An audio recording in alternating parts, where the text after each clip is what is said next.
Yes, so today's topic is interesting, Judy. Okay. We've had so many times people talking about red flags in relationships. So we decided, why don't we talk about The white flags in relationships? Yeah. So can we also call them the green flags? Yeah, green flags. Okay. Actually, green flags is a better word for it, right? Yeah. So what are some of the green flags in relationships? Okay. Yes. Okay, by the time I'm calling it a relationship, lazima, like I've been with this person for some time, or by the time tunasema we are now dating, there are some times tunakuwa pamoja, then now it's a relationship. Okay. So I want some, if it's a green flag or it's a white flag, if this person can apologize. If that person can apologize. Yes. All right. Yeah, Expound. you know, there are these people who have wakona ego, like they have an ego, like they can wrong you, but they don't want to apologize. Like they make you feel like you're the one who's overreacting to everything. Yes. So I feel like it's a white flag for me if someone does something wrong and I've told them or I've expressed myself that I didn't like what you did, and they're like, okay, Judy, I'm so sorry, I did this and this because ABCD happened, but it won't happen again. So once you have apologized, I want you to, like, you walk the talk. Like you have apologized, so don't let it happen again. See, the Waswahili say, ni makosa sio makosa hadi mtu arudie. And I think that's where me I have a problem. You repeat the mistakes? I think, have you ever done a personality test? Yeah. There's one time I did a personality test. Okay. And I was described as potentially narcissistic. Yes, you are. You think? No, you're not that. Yes. But I think we are airing your linen. We are airing your linen. No, I think you have an ego. You have ego. That's true. So these days, Okay. having known that, there's a way I try and manage that side of me. Okay. All right. Okay. So I have learned that I need to apologize quite more often. Yes. Although it doesn't come out, I'm still practicing it. Yes. But yeah. You know, I'm sorry, it goes a long way. Trust me, it saves the day. Like for me, if you did something wrong, then you say you're sorry and then you mean it, then you really, like, don't repeat it. Trust me, I'll forget it. Then when you say you are sorry, usiseme ati unajua Judy anapenda ukisema you are sorry. So just say it for the sake. Yeah, I want to mean it. Like it's a white flag for me when my partner apologizes. It makes sense to me. Okay. So what about you? What's your white flag? My white flag is how somebody treats the family. Thank you. If you treat your family well, and you don't have to come out of a perfect family. Yeah, sure. No. Yeah. So I'm sure in the different types of issues that we have in families. Yes. Let's say, for example, I did not grow up with my father. Okay. So if my father shows up, how I treat my father matters. Yeah.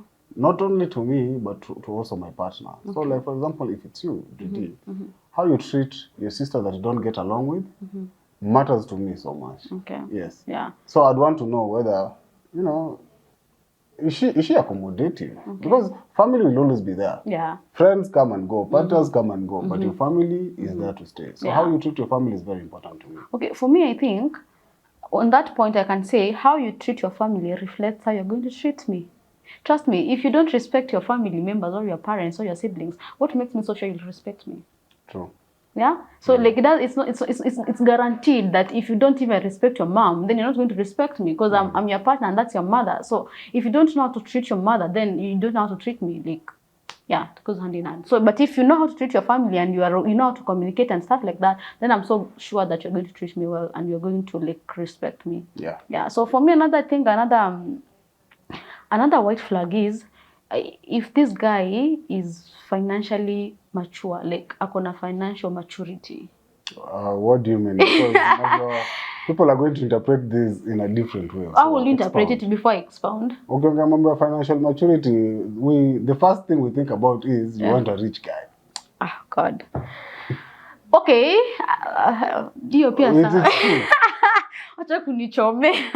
Okay, when I talk about financial maturity, in this case, I'm not talking about a guy who is ana breathe out pesa.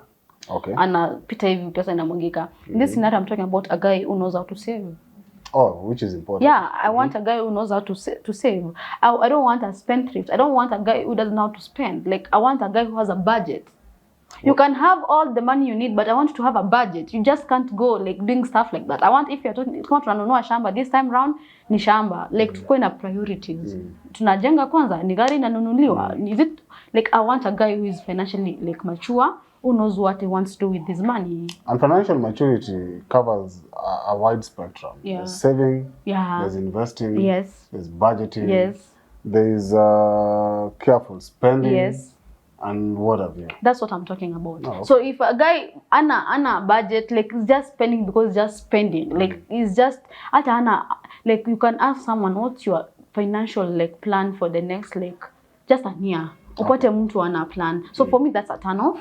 All right. Yeah, to me that's such a big turn off. Because last time, remember when we were doing I think it was our first episode, I said that money was very important in a relationship. Tusidanganyane, money is very important. So when it comes in the picture, I'll want to know how you're going to manage our financials. Okay, it doesn't have to be even mine, but how do you manage your financials? Now that you're the head of the family, come on.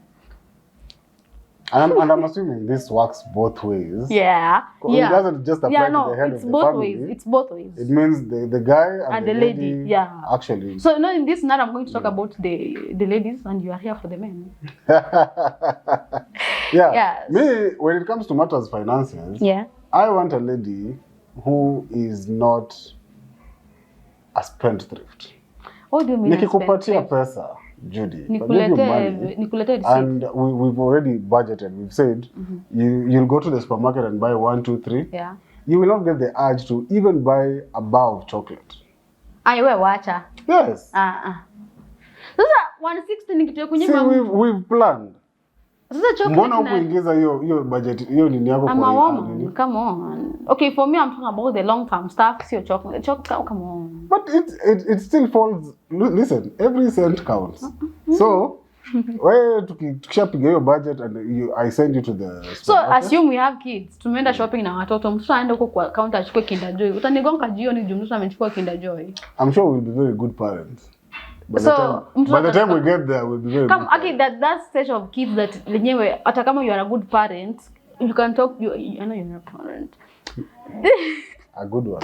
You're a parent. I know kuna stage ya watu ikifikanga, like kuna vitu zingine you can't help it. Tuta kifika, okay, kuna wale wenye like they are in discipline, but I'm also talking about those kids like ni mtoto, like ataona kitu support then like mommy, can you get me that motor, like your bike? I'm like, so basically what are you saying? Are you saying that we should not teach our children financial? No, actually that's a good topic for next time for another episode. But what I'm saying is kuna zingine like you can just not necessary. For me, when I talked about financial maturity, I was talking about vitu kama investing, savings, like a budget, like what are we doing this time, like a long-term budget. Kama tunanunua shamba, we already have like 3 plots.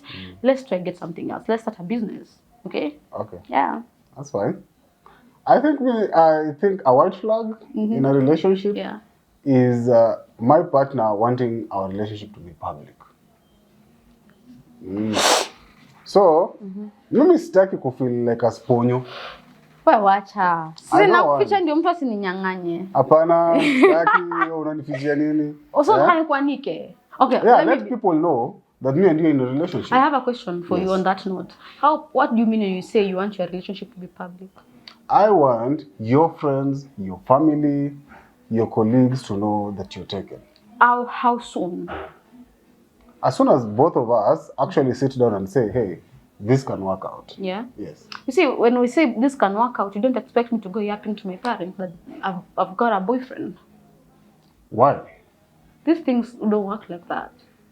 You can't just go to your parent and tell your, you can't tell your mom. I mean, girls are closer to your mom. That's what I'm telling you. You can go to your mom and tell but your not my dad. Yes. Yeah. You can go to your mom and tell your mom. Then, last time you're the one who was telling me, like, you don't like when your private life is out there with your colleagues. Now, what is changing today? Okay, private life means, and I think we discussed this, all right? We talked about things like my sex life. There's no way I'll go out there and tell people, hey, there's no way I'll tell people, me and my chick plan to buy a house or a car, you see? But when it comes to me now stating whether I'm single or you're talking about stating. Yes. Okay, so don't worry about that. That's what you mean by... Okay, I'll want that too. having a public relationship, making the relationship public. Yeah, if someone, I'll be like, hey, no, but I'm having someone. Kwa nini unataka kunificha Judy? Sijue ni fisi. So I think another white flag for me when it comes to my men or a man I want to date, grooming. Okay. What do you mean by grooming? Mimi makucha, it's details for me. I know that's weird, maybe because I have OCD or something, but me when it comes to my man's nails, your cologne, your shirts, like your vest, like you have to be well groomed. Your haircut, how often you get your haircut? Yeah, because the Bible is a mangi, but there's this thing that says like cleanliness is next to godliness. Have you ever heard something like that? Yes. But honestly, grooming is very important to me. It's a white flag for me. Like mtu wako organized, kwako si ati naingivi na ogongana na. Like I want someone who's organized. Like yeah, I think I agree with you. Yeah. Because I mean, hata wewe unataka demu yako. Yeah, because I think grooming basically, you know, means that this person has their life well thought. Thank you. You see? Yeah. Their thoughts are well thought out. Kila kitu iko organized and all that stuff. Yeah. And if they're not well groomed, then have you ever noticed people who are well groomed? It's not even about how your appearance or your haircut. It's not about your nails, your haircut. Once you are organized and you're well groomed, trust me, even your brain is well groomed. True. It goes hand in hand. There's no way you can be careless and messy and expect your brain to be also like be straightforward. Once you are clean, uko well groomed, hata brain yako inakuanga like iko sawa. So for me, for a well groomed guy, for me it's a white flag. Interesting. Yeah, I think akikuwa na OCD the better. Guys, please apply. If you have OCD, we are free. Akiwa na OCD the better. Mtakuwa najua shati zetu ziko kwa za white ziko side moja. I'll not strain. Okay. So what about you? All right. I think I would want one of the white flags or green flags in a relationship is somebody who talks positively about people they've been in a relationship with. Ushapatana, have you ever dated somebody? Anaongelea vibaya ex wake. They're always talking bad about their exes. But what if there's this one ex that just almost sent you to a mental hospital? One is okay. Oh, okay. Right? So I'm agree. But I would also want to assume that everybody that you've met has had positive and negative impacts in your life, right? So why mention only the negative and leave out the positive? Okay.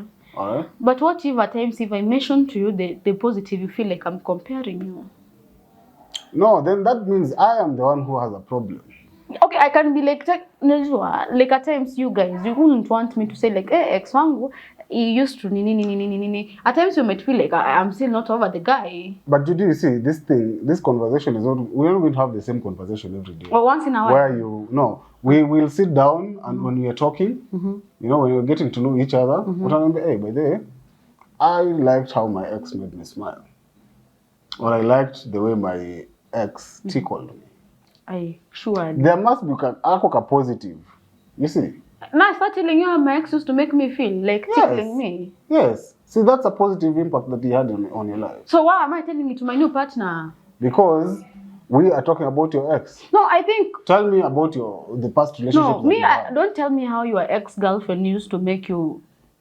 The only things you can tell me about your girlfriend, just tell me the way she used to, like, her saving type. She used to, like, she was good with her finances. She used to know how to save. She used to know how to keep her time, such stuff. She used to know how to have communicate.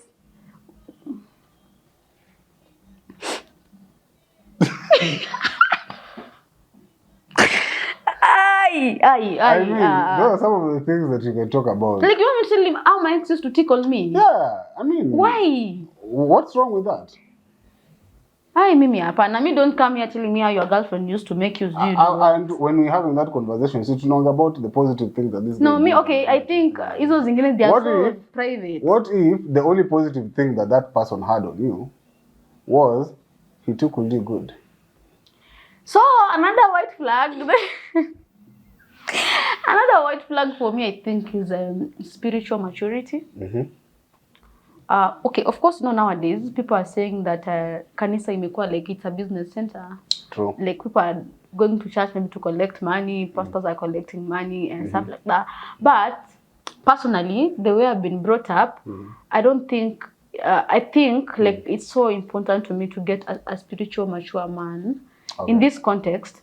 You don't have to wake up at night and yell and say and like be that crazy. But I want a man who like God ako kwa center. Like he acknowledges God in his life.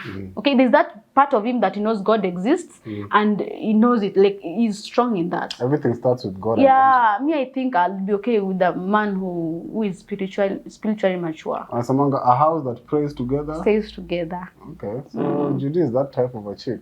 Well, yeah, I'm not saying I'm perfect or stuff, but I think it matters to me. It matters. Yeah, because me says, okay, if I'm dating a pagan, me I'll take you to church. Okay, I don't have to take you to church to make you like now go to church like because it's a church, but I want your life to like to have a taste of God. I think that's another topic that we'll handle another time. Yeah. Can you change a man? Imagine you can. Can you change a person? Yeah, me I want a man who has a connection with God. I swear, me I'm not lying. Like, so let's say you meet me. I've not been going to church. Do you think you'll change me? Yes, I can. I love you. You love me. Trust me. Because what if you don't pray, but unaamini kuna Mungu, but you don't pray. Like it's not like an habit for you, but it's an habit for me. Like before we go to bed, we have to pray. Yes. So sintakuwa like, hey babe, before tulale tuombe.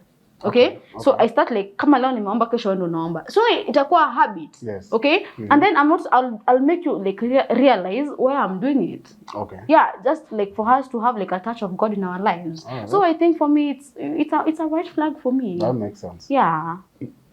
I think for me, spiritual maturity is also important. Okay.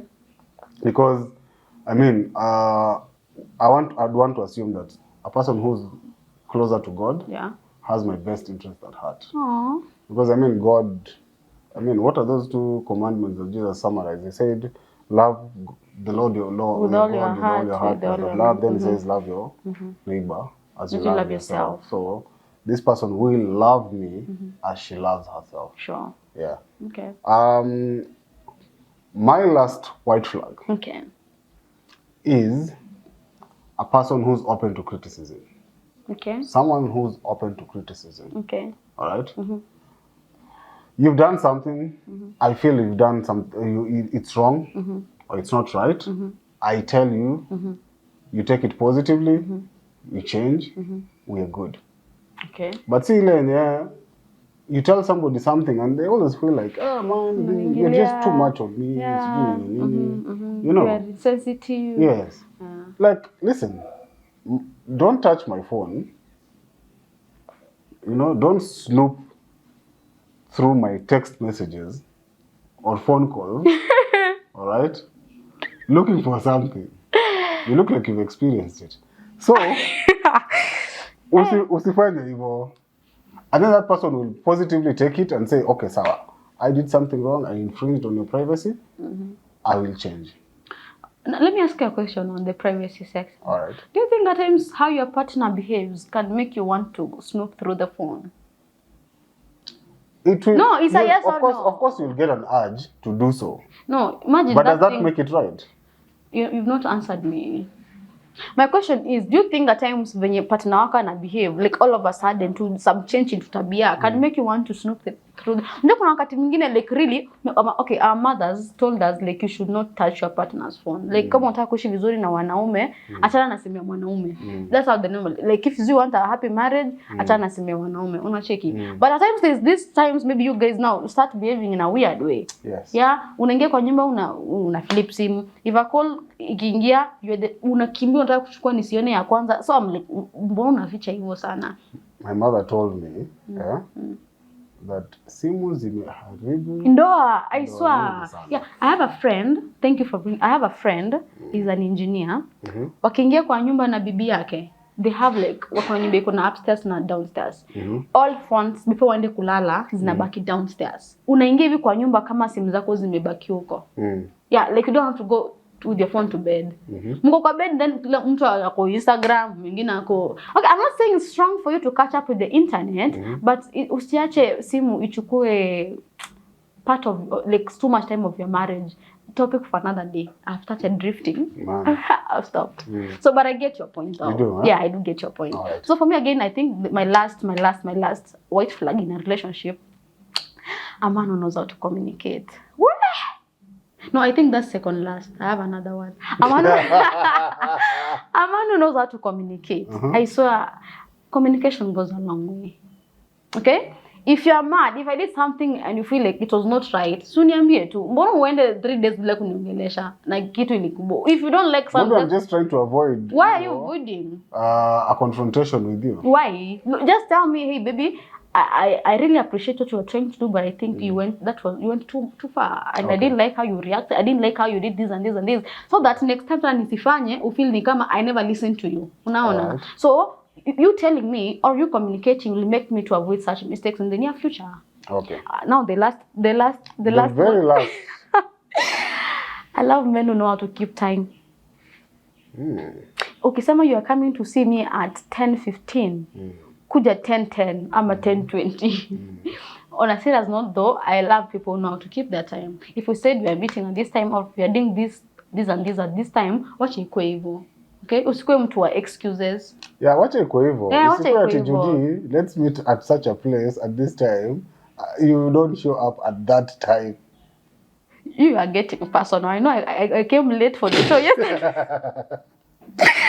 No, but I'm saying, like, if we agree, like, we're supposed to do something on Tuesday, watch a quick Tuesday at 10, okay? If you're supposed to go see our therapist or our counselor at 10, watch a quick 10. But if you have a meeting, like, you may before 10, just communicate prior to, ndio nisifika hapo niketi nikungoja, you're like, oh babe, imagine, see, it makes me feel like my like our marriage ama whatever, awiyeki kwe. It's not a priority, for you. Yeah. Yes. So me, I feel like when you keep time, I feel like it's a priority. You're taking this so serious, and you're your mind, and you really care about like what will happen. Makes sense. So guys, that's what we had for today. If you have anything to add or delete, please add it on the comment section down. Yeah, but let me ask you something before tufunge show kabisa. Mbona wanaume mnapenda concentrate kwa red flags? Topic for another day. Till next time, guys. Bye-bye.